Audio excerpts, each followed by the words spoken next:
Yesu abaheza kire. Ego Imana yakoze yasuvyiwe amahoro.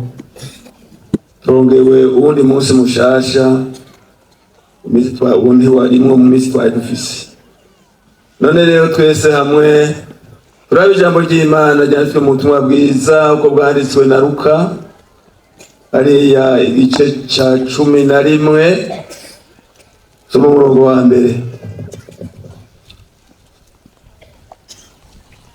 Majambo y'indanza avuga ngo Yesu yigisha abigishwa biwe gusenga. Maze ari ahantu asenga, ahejeje umwe mu bigishwa biwe aramubwira ati, mugenzi twigishe gusenga nk'uko Yohana yigishije abigishwa biwe. Arababwira ati, nimwasenga muvuge muti, izina ryawe ryubahwe, ubwami bwawe buze. N'aya majambo y'Imana tugiye dusangire muri kano gatondo. Ijambo mfise muri aya ni ijambo ryo gusenga. Gusenga. Abigishwa biwe baramubwiye bati, umwe muri bo ati, mugenzi twigishe gusenga uko Yohana yahora yigisha abigishwa biwe. Yesu rero aca arabigisha uko bakwiye gusenga. Mwavyumvise ngene yaciye ababwira. Natwe turakeneye kongera kubarira umwami Yesu uti twigishe gusenga muri ino misi tugezemwo. Tugeze mu bihe bitoroshe, ibihe vy'ibidambi, ibihe vy'iherezo. None rero twongere natwe tubwire umwami Yesu uti twigishe gusenga amasengesho akwiranye n'imisi tugezemwo. Amasengesho atari amasengesho y'imigenzo gusa, amasengesho ava mu mutima imbere. Mbega none twosenga dute? Yesu yarongeye aca umugani ku vyerekeye gusenga. Turabe muri ubutumwa nyene igice ca 18, tubabwiza bwa Luka igice ca 18 duhereye ku murongo wa mbere. Yesu aca umugani ku vyerekeye gusenga. Abacira umugani wo kubigisha gusenga. Murongo wa mbere, ko bakwiye gusenga ntibarambirwe. Dusenge tutarambirwa. Yabacira umugani kuri uyu mupfakazi ngo yaza kuri we kenshi, aramubarira ati, ncira urubanza runkiza umwansi wanje. Ngo amara iminsi atemera, ariko hanyuma aribwira ati, naho ndatinya Imana kandi singe n'isoni z'abantu, ariko kuba umupfakazi angoye ndamucira urubanza rumukiza, ngo ntiyame aza iminsi yose kunzigiriza. Kandi umwami Yesu aravuga ati, nimwumve ibyo umucamanza agabitanya yavuze. None Imana ntizocira abo yatoranije urubanza rubakiza, bayiborogera ku murango no mwijoro naho ibatevya? Ndababwira ukuri, izorubacira vuba. Ariko umwana w'umuntu niyaza, mbega azosanga ukwizera mw'isi? Yesu aca umugani abwira abigishwa bengiyene dukwiye gusenga ntiturambirwe. Afatiye kuri uyu mupfakazi ngo yamaza kuri ku mucamanza ati, ucira urubanza rugiza. Urubanza rwari rumubabaje, birumvikana ko ari umuntu yari yamurenganije. Hanyuma rero akamaza kuri umucamanza ati, ncira urubanza rungiza. Nawe umucamanza vyamugoye, yararusha aririmbura, aravuga ati, naho ntagira usoni ku bantu, sintinye n'Imana, reka ndamucira urubanza rumukiza, ntazoza araza kunzigiriza. Yesu arabaza ati, namwe abayiborogera ku murango no mwijoro, izorobacira vuba naho ibatevya. Tariko none umwana w'umuntu niyaza, azosanga ukwizera mw'isi. Bene data, muri gihe tugezemwo ni gihe kigoye. Abantu benshi bibagiwe gusenga. abantu benshi barafise ibindi bintu basubije mu kibanza cyo gusenga, amajambo menshi, ibintu byinshi byakuye umwanya wo gusenga. Abantu barataye umwanya wo gusenga, imyanya yaratakaye, imyanya haraho yahezeko, imyanya yaragiye y'abahora bafise umwanya wo gusenga barahevye, kuko ibyo basengeye kumbure bitashotse biba, cyangwa ibyo basengeye bitashitse, bararambiwe baraheba. Ariko Yesu aravuga ati, mbega nimwigire kuri umupfakazi yamagenda ku mucamanza ngo amuzigiriza mu muciro urubanza rumukiza, ati mbega none abayiborogera ku murango no mwijoro izorobacira vuba naho ibatevya. Bene data, dusubire hahandi, dusubire muri cya cyumba twahozemwo, dusubire ahantu hacu Yesu yari yaduhaye twahora tuvuganira n'Imana. Kuko gusenga no kuyaga n'Imana biranezera iyo umuntu arayaga n'Imana, kuko iyo umuntu ayaga n'Imana, Imana imwibira amabanga. Iyo umuntu ayaga n'Imana umutima urarema, iyo umuntu ayaga n'Imana ubwoba burahera, iyo umuntu ayaga n'Imana arumva yuko afise amahoro yo mu mutima. Imana idufashe. Pawulo abwira ab'Itesalonika ati, musenge ubudasiba. Hariho umuntu asenga umwanya umwe n'isaha imwe cyangwa akanya gatoya akumva biraheze, ejo ntasubire, cyangwa nahiyeje kumbure bikanka, agasenga y'amasengesho yo kwikurayo. Hari amasengesho yo kwikurayo umugenzo, ariko Imana igomba ko dusenga mu mpwemu no mu kuri. Imana iragomba ko dusenga tukibira mu masengesho tukamarayo umwanya utari muto. Imana ngo niyadusanga aho hantu twaroye izoduhemba. Umwami nahabwe icubahiro. Twaragiye turabona ngene abantu basenga, Imana yagiye irakorana nabo. Eliya arasenga ijuru riruguruka, kuko iyo dusenga tuba dufise urufunguruzo rwo kugurura ijuru. Arasenga ijuru riruguruka, ijuru rirarekura imvura. Imana nihabwe icubahiro. Ariko iyo umuntu yibagiye gusenga biramugora. Eliya yari umuhizi, duhanuye mu bantu barabahizi, Eliya yari umuhizi ahambaye imbere y'Imana.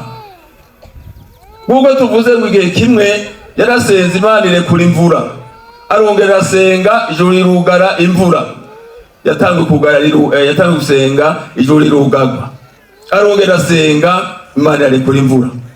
Ugusenga kurahambaye, ugusenga Satani aragutinya. Iyo umuntu ari umusenzi aba ari umuhizi imbere y'ijuru. Nawe Satani yanga abasenzi, dushishikare gusenga, dusenge ntiturambirwe. Inyishu zacu ziri mu gusenga. Eliya umuhizi amaze kumva iterabwoba ry'umwamikazi Yezebeli, amubwiye ati, ejo nk'aya mango nintakubwira ibyo wagiriye abo bantu banje, ibyo bishego byanje, Imana ze zibimpanire kandi birushirije. Eliya umuntu aravye yaribagiye gusenga, aribagira kwa kundi yahora bigenza. Eliya bamutumye ko ajya kumufata yarasenze. Eliya kugira ngo umuriro utibuke yarasenze.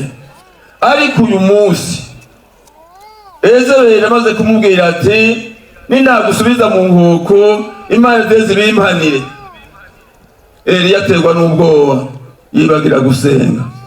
Iyo umuntu adasenga yuzura amaganya, iyo umuntu adasenga umutima wiwe uruma, iyo umuntu adasenga umutima wiwe wuzura ubwoba.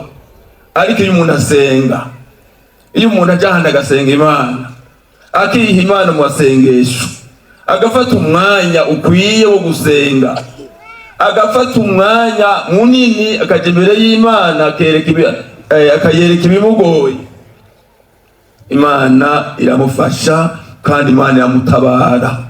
Iyo dusenga ijuru ribamo uruhagarara, iyo dusenga ngo Imana iva ku ntebe yayo ikaza gutabara. Niko bagenzi batubariye, dusenga ubudasiba, dusenga ubudahumeka. Eliya amaze kwibagira gusenga, ubwoba burinjira mu mutima w'umuhizi, ngo aca akora iki? Aratemesha, arahunga, ngo akize amagara yiwe. Mbere yisabira gupfa, arihebura kuko yari yibagiye gusenga. Ntivyoroshe Satani iki gihe abarabahizi, nk'uko twagiye turavyumva mu ndirimbo, bibagiye gusenga. Nico gituma Satani yavyuye ingunza, ariko akobeje abarabahizi uyu munsi barambaraye ku nzira. Abarabahizi bo gusenga uyu munsi barahoze, Satani yarabanyaze ububasha, barambaraye ku nzira. Abakora ibikorwa mu ishengero uyu munsi benshi babihevye, mbere buzuye abadayimoni. Kubera iki? Bari bagiye gusenga. Umwami adufashe, iyo dusenga umwami aba hafi akadutabara. Daniyeli amaze kumva ko icete casinyweko, icete c'uko ngudasenga igishushanyo c'umwami Nebukadineza azoterwa mu bwoba bw'intambwe, amenya ko cete casinyweko. Tubisomye hariya muri Daniyeli 6:10, ngo aca yugurura amadirisha araba iwabo i Yerusalemu, yibuka Imana y'iwabo i Yerusalemu, ati Jesi senga ico gishushanyo, ndazi Imana dusenga, ndazi Imana nyamana, Imana y'iwacu i Yerusalemu. Ngo aca arapfukama, ngo yasenga gatatu ku munsi, nk'uko yari yarabimenyereye. Abantu benshi bagomba gusenga kuko mageragezwa aje. Abantu benshi bagomba gusenga kuko bashitse mu ngorane. Umwami adusaba ngo dusenge ubudahumeka. Daniyeli ngo yari yarabimenyeye gusenga, ariko amaze kumva ngo igishushanyo, amaze kumva ngo udasenga igishushanyo, ngo aterwa mu bwoba bw'intambwe, ngo aca yugura amadirisha. Iyo dusenga tuba turiko turabira mu vyirore, turaba mu ijuru.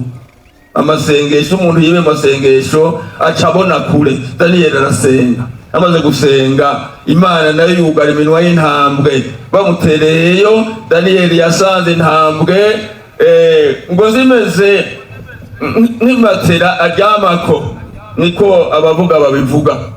Daniyeli Imana yamufasha biciye muri uko gusenga. Umwami adufashe. Iyo dusenga ibintu birahinduka. Ugusenga guhindura ibintu. Ugusenga gutuma ivyaramarira bihinduka amariba. Ugusenga bituma ivyari imisozi bihinduka ibiyaya. Ugusenga kurahindura ibintu. Umwami Hezekiya hariya mu gice ca 38, iyo tuharavye, abariye gutumwa ko muvugishwa n'Imana Yesaya, aramubwira ati tunganya ivyo mu rugo kuko urarwaye ntugikira. Ngo Hezekiya arasenga, araba ku rusika, aravuga ati Mwami Mana niwibuke ngene nagiye nkora ibitunganye imbere yawe. Shengero ry'Imana muri hano, ndahandi insinzi yacu iri, insinzi iri ku mavi.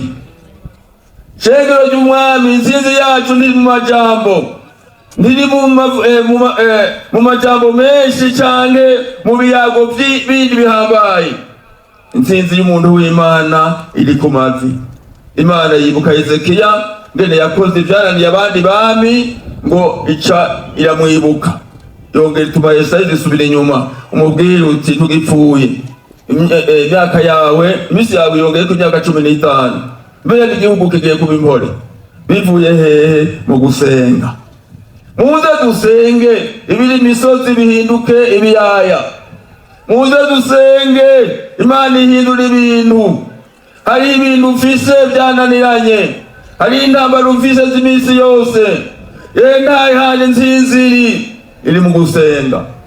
Ayo mavi yawe niwemere uyapfukamishe aruhe, kuko iyo umuntu arondera ikintu gifise akamaro araruha.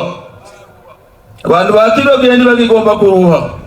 Muze dupfukame dusenge imisozi icika ibiyaya. Mbega birashoboka? Dusenge ibiri imisozi bicika ibiyaya birakunda mu izina rya Yesu.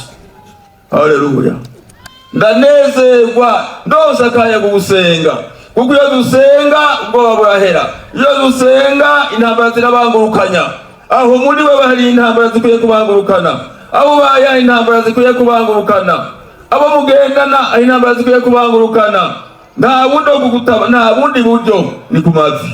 Narabibonye, sivyo mvuga nguko ndabisoma gusa, narabibonye. Ku mavi hari intsinzi, ku mavi hari ububasha, ku mavi hari byose. Umwami agufashe. We wahebye gusenga, abadayimoni bazogutera. We wahebye gusenga, shetani azogufata mu minwe, shetani azogutwara nk'inyagano. We wahebye gusenga, ubasha bwaraguheranye. Nta handi hari intsinzi atari mu gusenga. Abigishwa ba Yesu bati Umwami Yesu twigishe gusenga nkuko Yohana yigisha abigishwa biwe. None muri mwebwe ninde yifuje ati Mwami Yesu muri iki gikorane uyu mwanya turimo ndasavye ungabire gusenga? Naje ninasenga imisozi isizagurike, ibihome bihomboke, intambara zibangurukane. Naje ndagomba Mwami muri iki gikorane ntahe ngabanye gusenga. Ninda byifuza akarenguka imbere ya Yesu. Umwami Yesu ariteze kugabira gusenga. Akugabire gusenga n'ingabire, kuko abandi bose bagenda ku bantu ngo ndasavye ikiniki, iya kiroza nanezerwa. Ninde yifuje ati Mwami muri kano gatondo ngabira gusenga? Ndaguhamagaye mu izina rya Yesu, uze upfukame hano imbere y'abakozi b'Imana bagusengere, nawe utahane ingabire yitwa gusenga.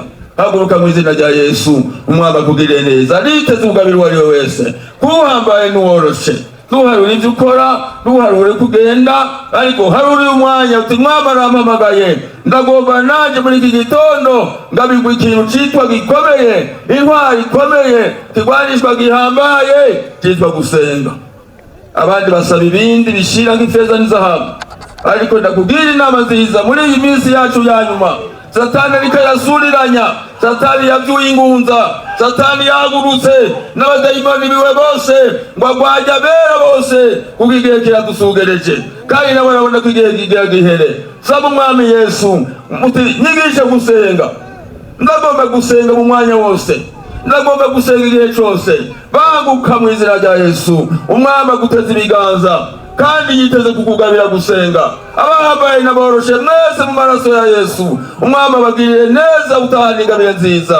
Ndabikwifurije mu izina rya Yesu. Ewe munebwe wa kino gihe uragowe, ewe wiryamira agaciro ino minsi ukaryama ngo nejo ninona, urafise ikibazo, urafise intambara imbere yawe, intambara yawe zigiye gutsinda, ewe ugiye gutsindwa vuba, ugiye kuneshwa vuba, kandi wahora umuhizi. Wahora urenguka imbere y'Imana, Imana ikakubarira ikigomba. Wahora urenguka imbere y'Imana, Imana ikagutuma. Wahora urenguka imbere y'Imana ikakwereka amabanga, ikaguhishurira ibihishijwe. None uno munsi ntaco ukibona, uburyo bw'umuhemu wabaye impumyi, uburyo bw'umuhemu wabaye ibipfamatwi. Ducumva ijwi ry'Imana, tukiyaga n'Imana. Warahevye, warabivuyemwo, ariko urindire gatoya, Shetani agiye kugufata, abadayimoni bakwatake. Ndakubwira inama vuba, none ikigwanishwa gihambaye citwa gusenga. Haleluya.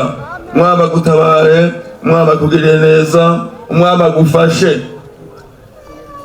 Yesu akugirire neza. Bwira Shetani uti Shetani ndekura mu izina rya Yesu, ndagomba kuja kwigabana ingabire nziza yitwa gusenga. Umwami agufashe, Umwami aguhezagire, ubanguke. Yesu aguteze ibiganza, Yesu arakwiteze kandi aragukunda kandi arakuzi, izina ryawe ararizi.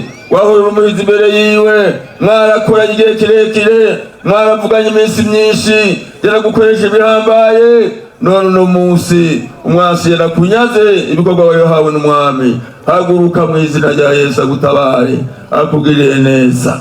Aho abandi baza kwegera ku murango, nawe basange wamaze kugabana gusenga. Tugomba kuja imbere y'Imana dusenge. Umwami akugirire neza.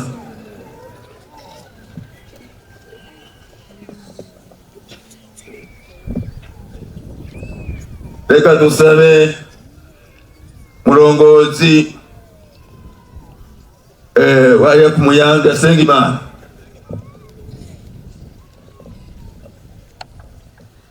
Turagushimiye Mwami Yesu, iki gitondo gishasha utugabiye.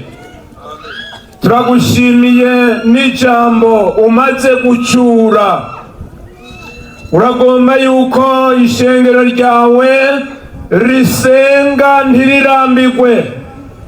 Muri kano kanya rero Mwami, turaguhaye kaze muri kino gitondo ku bantu bose bafukamye imbere yawe muri uno mwanya.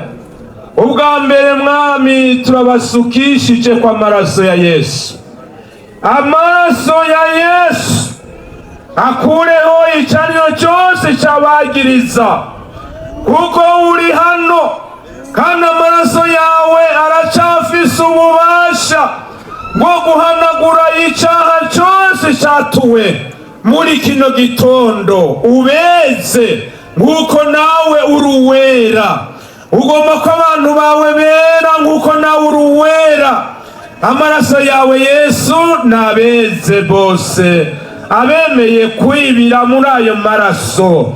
Muri iri yavuze ngo nyibiriza mu maraso yawe kugira ngo mbone kwera. Turasabiye Mwami abisabiye amaraso Yesu ko baboneka ko, hanyuma uyabasuke ko, hanyuma bahinduke abera nguko nawe uruwera. Urakoze cyane Mana, turasabye ayo maraso akora igikorwa cyayo muri iki kibanza turimwo cyose, kigigizwa amaraso ya Yesu. Abadayimoni bahindirwa ikuzimu. Haleluya! Aha turi hano ubwiza bwawe bari bwo buhatwikira, hanyuma tubone ubwiza bwawe ukundi gushasha. Urakoze kuhariye, tubisenze twizeye mu izina rya Kristo Yesu umukiza wacu. Amen. Kristo, turagushimiye Mana igitondo ciza. Turagushimiye uraturemesheje muri aka kanya, wongeye kutwibutsa ko twahevye gusenga. Uratwibukije ngo dusubire i Yerusalemu dusenga Imana ubudasiba. Lomene my glory tasaira inora bashaira. Turi imbere yawe Mwami muri kino gitondo, abantu bafukamye barambara imbere y'Imana, none turabasengeye Mana ubuzuza ubushobozi, ubaha inkomezi za nyuma. Urazi ko Yesu wavuze ngo mu minsi ya nyuma nzosuka mpwemu wanje kubarinda umubiri. Turi mu minsi ya nyuma, turiko turagwana intambara ya nyuma. Lomene no itasaira my God saira no ita maita roshai noi. Turi mu minsi ya nyuma. Urabizi Yesu waravuze ngo uzosuka, waremereye abantu ububasha n'ubushobozi, utarabaragira dushoti sayi kugira iyi minsi ya nyuma Mana. Iyi minsi hanze abantu benshi, iyi minsi abantu benshi bariko basubira inyuma kuko babuze ububasha bwo guhagarara. Haleluya! Turaguhimbaje muri kino gitondo Mana. Dabiri ishengero rigutera imbabazi. Haleluya! Rigutera imbabazi, rigutera imbabazi. Ino iwururutse ubushobozi, wururutse ububasha, ubongera inkomezi zo kubandanya uru rugendo, kuko uru rugendo rwa nyuma. Iyi saha ya 11, iyi saha Mana iragoranye, ariko ngari ishengero ububasha n'ubushobozi, ururutse ubushobozi bwa Muhemu Yera. Genda gendesha Muhemu Yera. Oh my dosai enoi kugendesha, nakura ububasha mu minsi ya nyuma, nakura ububasha muri iyi saha. Vugisha bakwiye kuvugishwa n'Imana. Romela itosaira, ijuru rirugurutse. Mugire ubuntu mw'abantu mwumvise iyi nkuru. Ntabwo turambara imbere y'Imana. Imbere hari bikomeye, imbere hari imigabo ya Shetani, ariko yatatasayira byahishuwe muri kino gikorane. Nico gituma igikorane cakoranye ngo hahishurwe ibinyene, ububasha bw'abadayimoni butsindwe, haboneka ububasha bw'Imana. Urakoze kubikoze, ni mu izina rya Yesu, amena. Mwami, turagushimiye iki gitondo turonse, turagushimiye izi mbabazi tugiriwe, turagushimiye amatariki twahawe, turagushimiye igikorane kugira ngo ingabire zose zikorera aha hantu, kugira ngo ingabire zose zegerane zikore. Turi hano rero mu izina rya Yesu, turasengeye aba bantu barwaye, turasengeye umuntu yazanye iki gitambara, turasengeye ibitambara byose biri hano. Umuntu wese yizeye ati muri iki gikorane nzogendana ntwara ingwara yanje, ndayitware nk'ishikanwa, ndayitware nk'ikimazi. Abakozi b'Imana bavyakire, hanyuma bahamagara ijuru, ijuru ryunguruke, nanjye ntabarwe mu izina rya Yesu. Turasengeye ibi bitambara, turasengeye bariya bahagaze, turasengeye abantu bose bizeye barwaye indwara zibasesekereje muri kano kanya. Wa ndwara turakuvumye mu izina rya Yesu. Hagarara none, hagarara uyu mwanya nyene, guhera ubu tugisenga, guhera ubu tugihamagara Imana. Wa ndwara ni wimuke, wa ndwara nugende, wa mudayimoni wayiteje buri ububasha n'uburi inkomezi, maramara uteterwe. Abana b'Imana twegeranye mu izina rya Yesu. Turasengeye n'imitwaro nayo yabaye nk'ibihome, yabaye nk'inkuta z'i Yeriko. Imitwaro yanse gusiduka, ibiti vy'isukamino turabiranduje mu izina rya Yesu. Yewe mwabihome mwe, turaguteye ku ibombe y'ijuru mu izina rya Yesu. Homboka, tembagara, randuka mu izina rya Yesu. Tubona Imana, shenge ryongere kubona Imana, abantu babona Imana, ibishinga naye bigaruke, gushinga inaye kugaruke, kuvuga muri rutugu bigaruke, kuko imibiri nayo yoroherejwe mu izina rya Yesu. Turizeye kubikoze, mbere ibyo tutasenze urabikoze kuko biduhera ubuntu mu izina rya Yesu umwami wacu, amen, amen.